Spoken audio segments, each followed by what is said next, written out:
Crash Bandicoot, one of the OG PlayStation mascots. Now, I never had this game as a kid, but Crash 2 was the first PlayStation game I had alongside Gran Turismo. However, over the years I have made up for not having Crash 1 as a kid, and I've beaten the game many times, plus I have the Platinum Trophy in the Sane Trilogy version. The natural next step is getting every single Retro Achievement in Crash Bandicoot 1. If this is your first Retro Achievement video, welcome! Retro Achievements is a website where users can create achievement lists for classic video games.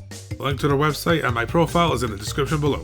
The set has two authors, Galactic Spirit and the Jedi Sonic. It has 48 achievements, and it is a fairly straightforward set, but we have a lot of work to do. We can separate this into 3 sections. First of all, we have to beat the game normally, just have a lovely time and beat the game. Lovely. Secondly, we have to get all the gems. And we can get gems by beating a level, breaking every box, and doing so without dying in the level once. This will be the most time-consuming part of the journey. Thirdly, clean up the boss challenges. Every boss has 2 achievements. One for beating the boss normally, a second achievement for completing a challenge within the fight, such as no damage or within a time limit. This was the first one of these videos that I have both streamed live on Twitch and recorded stuff off stream as well. So you'll see my face here and there. If you want to see this done live, follow me on Twitch, the link is also down below. And while I am plugging things, feel free to like and subscribe, and you can leave a comment down below if you have any suggestions for Retro Achievements or Platinum Trophies you want to see in the future. Or you can just tell me your experience with Crash Bandicoot. All comments are super appreciated, so thank you so much. And if we reach 100 subscribers, I'll do an episode of Crash Bandicoot 2's Retro Achievements. Now, I have never beaten the original game 100%, so how will this go? Well, let's find out. So this game has a very deep plot. We are Crash Bandicoot, a science experiment gone wrong. After Crash escapes Dr. Neo Cortex's lab, Cortex, being the big evil villain, kidnaps Crash's girlfriend, Tawna, and now we have to go rescue her while Cortex sends out his other experiments to find us. That's literally all the plot we get. And honestly, it's all the plot we need. Let's get to gaming.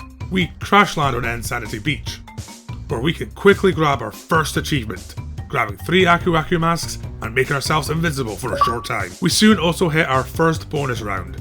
In most levels, some boxes will contain a token of our kidnapped girlfriend. Collect 3 of them to go into the bonus round, where our kidnapped girlfriend is just standing there. Raise a bird. I'm not going to question it. Now, we'll focus more on the individual levels when we get the gems for them later on, but for now we go through beaches, walls, rivers, and even avoid being crushed by a big boulder on our way to the first boss, Papu Papu. This is an easy fight. He just spins in the middle trying to hit us with his staff. We jump on his head until Papu Papu takes a Napu Napu. Ripper Roo is the second boss, yet is probably my personal hardest boss in the game, because depth perception? Never heard of her. Bandicoots don't swim, I guess. It is more of a puzzle than a fight, and I am bad at it.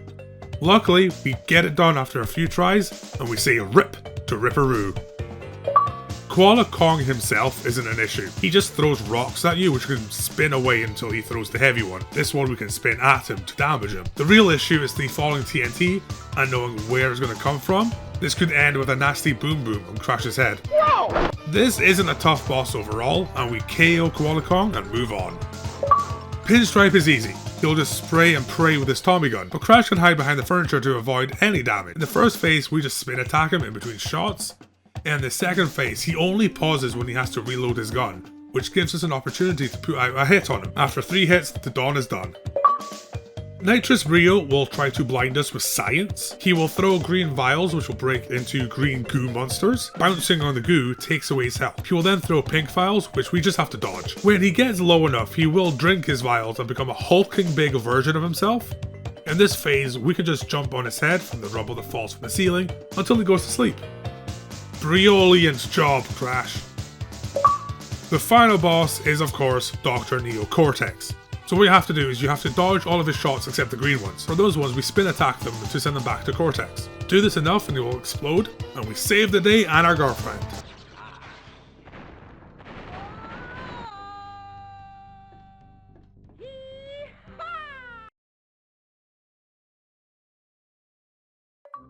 Nice. Except this is not the true ending. To earn the true ending of Crash Bandicoot, you have to earn every gem in the game. This includes the gems for the 2 bonus levels. As mentioned before, in order to earn a gem, you have to go through the entire level, breaking every crate, and then finish the level without dying once. You can die before the first checkpoint and be able to try again immediately, but once the first checkpoint box is broken, you're locked into the attempt. Fail, and you have to exit out to the map and restart the level, which is annoying. Now, I have never even attempted to get 100% in the original Crash Bandicoot before. I have gotten a gem or 2 here or there, but otherwise this is almost new to me. I say almost new because I have obviously done this on the Sane Trilogy when I got the Platinum, but that was many years ago. That version is a little kinder in that for all the clear gems you can die as many times as you want and still get the gem. However, unlike the remake, you do not have to get the bonus crates here, just the boxes in the level itself. So I mentioned specifically clear gems there. There are a few levels that will give us a color gem instead. These special gems will unlock a new path in certain levels. A lot of these new paths just so happen to have boxes on them, and we will have to come back later once we get those color gems. In the Sane Trilogy version of Crash 1, you had to do these without dying, so I have a lot of practice on these levels particularly. The smart thing to do would be to do the color gems first and then clean up the clear gems from Insane Beach onwards. But when I returned to the game a few weeks later, my save file was gone. Now I think I know what happened. I changed the setting in RetroArch on how it saves games, but it means we have to beat the game all over again. So we might as well gather the gems we can along the way, but these gems are very much not going to be in level order. Insanity Beach is the easy one. You just have to remember to go back and grab the 2 boxes on the left side of the split path.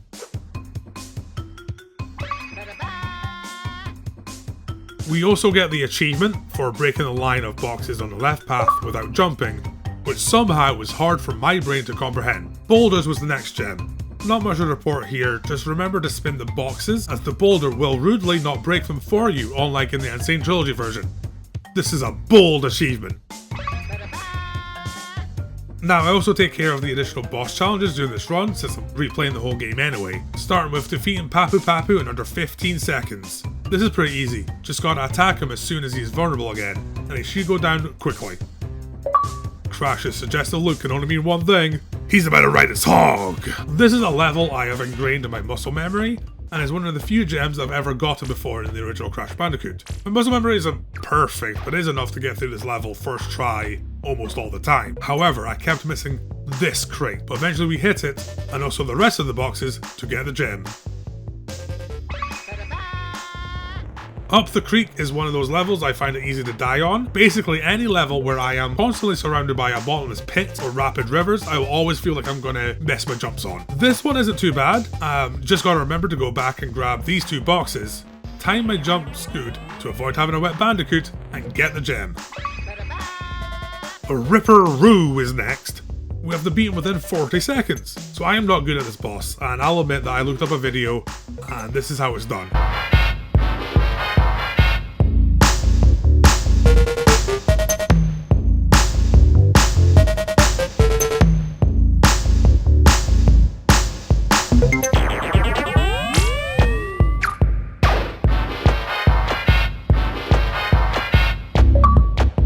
We finally finished our first Brio level in this run, to get the achievement for doing exactly that. Brio bonus levels are little challenge runs, usually worth a lot of lives.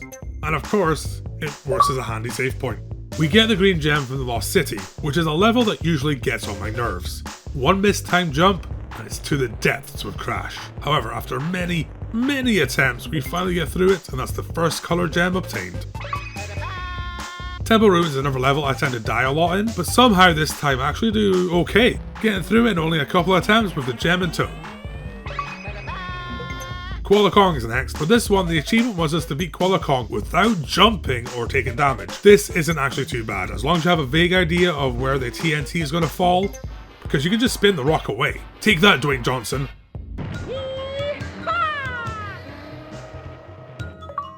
Heavy machinery goes down quite nicely. For me, it is far easier than the levels that preceded it. Generator Room, however, proves to be a harder task for me. But with an orange gem as a prize, we must be stubborn until we get it. In this level, I do show off some expert Crash Bandicoot play. Well, hopefully, a little bit of expert Crash Bandicoot play will help you feel a little bit better.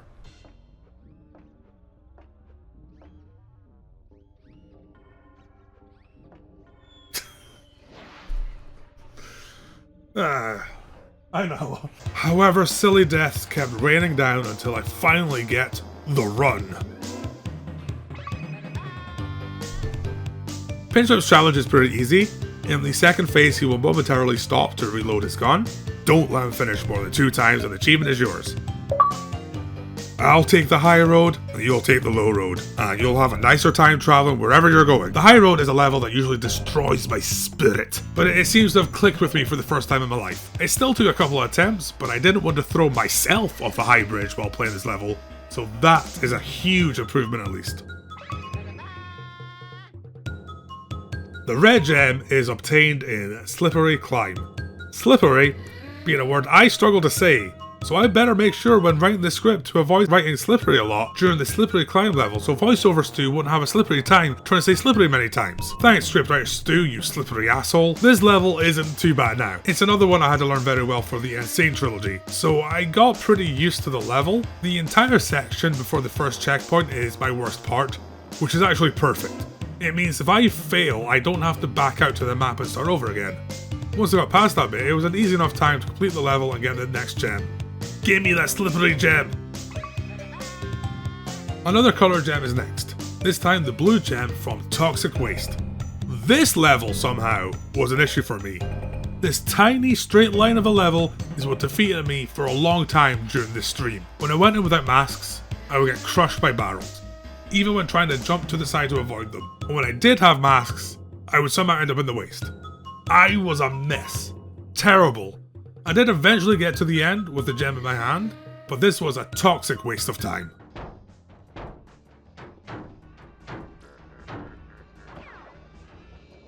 Please tell me I got all the boxes. Please tell me there's no hidden boxes.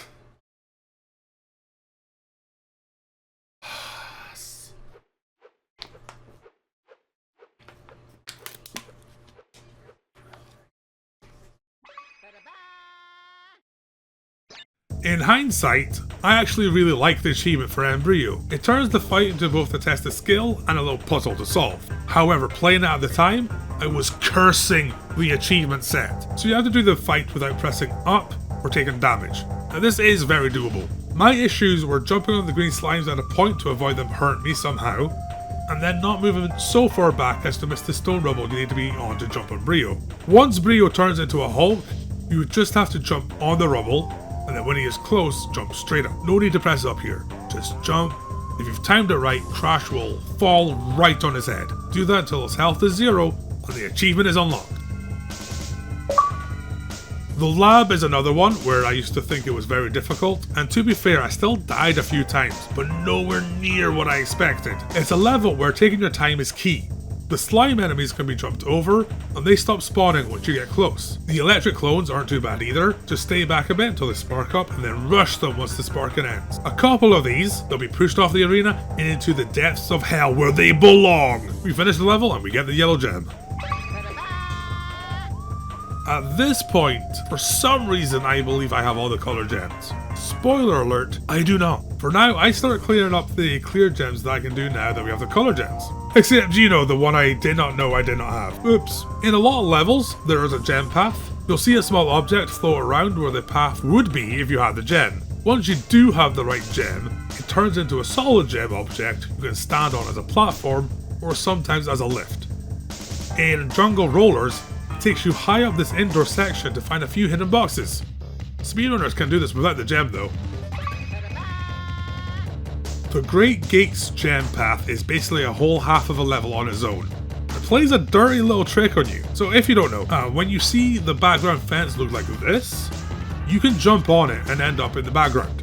In no other part of the 2 levels do they hide boxes behind this section. So of course, on the gem path they hide one box here, and you need this spring box to access it. The first time I came here, I missed the box in the background. The second time, I forgot I had to break the bouncy box. I did the level twice and messed up one box twice, and both times it was a different box. Smart, I am not. Third time, I finally learned my lesson and we're rewarded with a gem. The first gem path in upstream is evil. You have to jump off the log to this gem, but depth perception is not my superpower. I always feel like I'm going to fall into the river. All this just to access a single box that's hiding underneath the log. There is a second gem path at the end of the regular level, which has a harder platforming challenge. This was probably my worst death. No! We fished out the gem in the end though. We destroy all the boxes from the home of Mick Jagger in the level Rolling Stones. The gem path here is around halfway through the level, which will take you to a wee underground section where Cortex hid 6 crates from us. Look how sad he looks because we destroyed his precious boxes. We can't get no satisfaction from breaking all these boxes, but me and Jumpin' Jack Crash finish the level with the gem. Native Fortress is the Great Gate, but greater. Much longer, but not too much harder. The red gem path is quite far into the level, and will take you up to the clouds, where we have to platform across the clouds to find more boxes to break, and then head back to where we were to finish the level. Road to Nowhere is the easier version of the high road, but I still expected that the platforming would be the issue, but nope, my lack of awareness was once again my enemy. About halfway through there's a gem path, and when you get there you see a few exclamation boxes. These when hit cause invisible boxes to become solid. 2 are visible, but there is a third one that is hidden. Can you see where it could be? If so, congratulations, you are smarter than me. I had to look it up because I was so confused. Reminder that I've done this in the Sane Trilogy, but my memory failed me here, as well as my logical thinking skills. That sign won't stop me because I can't read. At this point is where I realise, hold up, I don't have the purple gem, so I have to go back to Lights Out and get it. The level's gimmick is that Aku Aku is your light source, but he will only last a short amount of time, or until you get hit. So I feel like I have to be quick, but when I do that I end up missing a platform by not having any patience. It's all good though. It's not a super long level, so a little bit of patience and stubbornness gets us the gem. Alright, back to our regularly scheduled gem clearing. Boulder Dash is the harder version of boulders. Its gem path is literally right next to the exit. It takes you to an underground section that would be totally embarrassing if I died in. No! That's like the most embarrassing way I could have died. It's really not too hard to get the gem in this level, just remember to break every box, even when being chased. Castle Machinery is not a hard level at all, and if you have the colour gems, it can actually be skipped with getting an extra 26 lives along the way. The green gem is not required to get the clear gem though. The reason I haven't got the clear gem yet is this section. I am terrible at this section where I have to break all the boxes in one go. It doesn't look hard, it probably isn't, but it destroys me. I tried on stream a few times and didn't make it, but with a little bit of practice I came up with a plan. I destroy the middle elevated boxes and then go back to destroy the first 3 elevated boxes and go from there. And the rest should be easy to take care of in a row. And I was right. Jaws of Darkness is another level that wants to trick you if you're going for the clear gem. You might think that all you have to do is get to the blue gem path and clear the mass amount of boxes there. But oh no! The level has another trick up its sleeve. So when you get to a section with floating platforms, you might notice an oddly placed Wumba fruit next to this one. If you start walking towards it into the nothingness, you'll actually see a platform appear. In fact, it's a whole row of invisible platforms leading to another hidden area of the level with more boxes. This is also where we find the third Cortex token, but more on that in a second. Jaws of Darkness is another level that used to scare me because one wrong jump and it's death. But in all my attempts, I actually lived every time. I just forgot about the hidden section. So let's stay with Jaws of Darkness because we need to get the key from Cortex in this level. Collecting all 3 Cortex tokens brings us to his bonus round. It is similar to Brio's in that it is a challenging platforming section. Unlike Brio's bonus though, it is a little bit harder and the reward for this one is a key. Now this key will unlock a whole new level and we will need this key plus the one from Sunset Vista in our hunt for 100%. The Cortex level is a little daunting at first, but it really comes down to knowing the timing of the TNT crates and when to jump off them to the next section.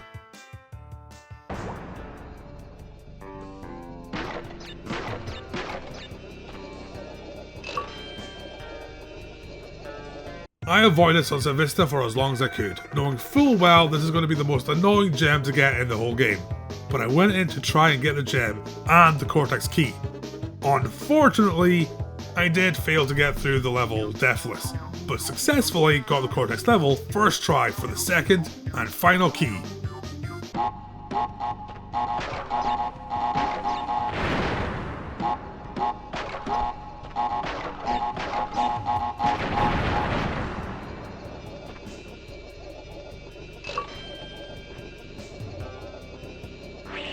We'll come back to Sunset Vista for the gem later.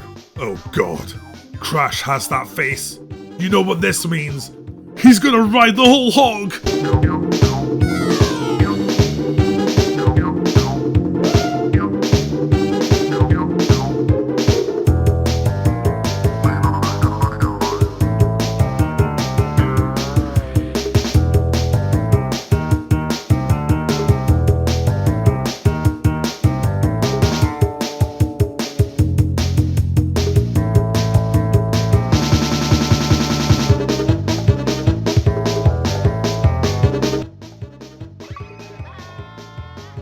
Cortex Power is one of the most annoying gems in the game, though once you know exactly how much backtracking you need to do, it's actually a very short level. But I looked up a video because I was struggling to course the path to the gem and I was dying a lot. The important ones are to go right on the first fork until you hit the exclamation box next to the gangster. This will be important later in the level. At this point of the level, hit the checkpoint ahead and then go back a little bit through the left path to hit the blue gem path. Once you're past the blue gem path, head back through some treacherous hot pipes to hit the lone box in this section, then head forward through the left path until you reach the end of the level, and that should grant you the gem. It was time to finally conquer Sunset Vista. For whatever reason, on the day, I could not get past the first section. Arguably the easiest part of the level was kicking my ass. However, as soon as I finally reached the first checkpoint,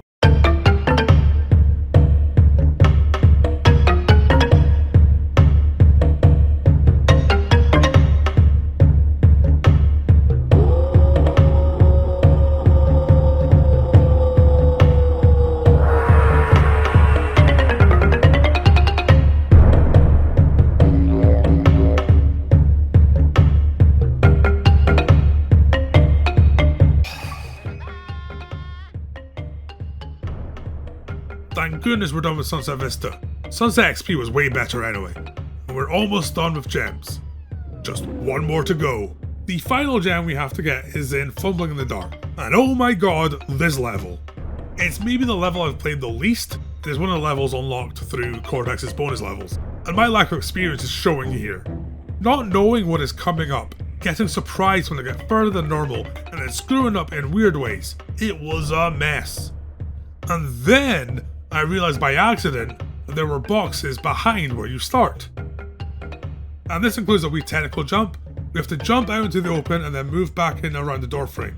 It's not hard, but catch the wrong part of the level and it's death. We get through it eventually though, and that is the final gem of the game obtained. Turns out I just need you behind me. Doing this allows us to go through the Great Hall to the secret ending, where we don't even fight Cortex. We just find Tawna and fly away, with an ending that explains what the bosses are up to post-game. For being the true ending, it is also non-canon, as we'll learn in the next game, so we have to get the timeline back in order. To do that, we go back to kick Cortex's ass without taking any damage, and the first attempt almost goes well until... Oh, Nala. No! That's not Nala's fault, but... Now, my cat who was hanging out with me sneezed right at that moment, but I do think that had nothing to do with me getting hit. I think I was just a tad too late. The second attempt, however, went swimmingly, and we beat Cortex with ease. There we go.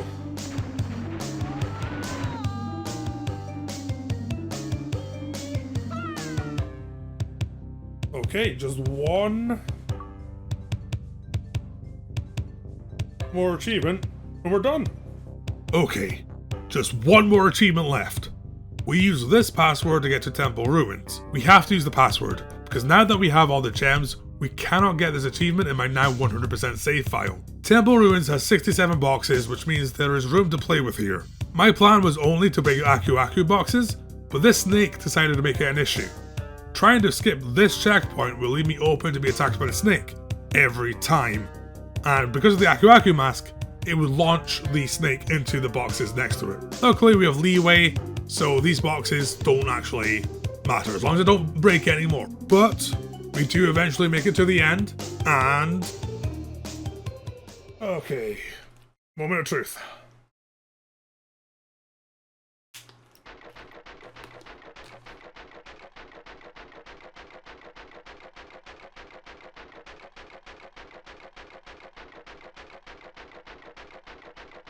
We need to hit 50 boxes. And that's it. That is Crash Bandicoot. Every single retro achievement obtained. Crash Bandicoot for the PlayStation 1. 100% completion and 100% of achievements unlocked on Retro Achievements. I like the set. It doesn't require any super difficult challenges, but still did a job in improving my overall skills, and it was a lot of fun. Crash Bandicoot is a great game, and I loved finally 100%ing the original game. So we will definitely come back for Crash 2. As soon as I hit 100 subscribers, I will get to work on that. And who knows, maybe I'll go for other Crash games in the future too. Thank you for watching. As I said earlier, liking, commenting, subscribing, all of that is super appreciated, so thank you so much. You are awesome, and I hope to see you again soon. Bye.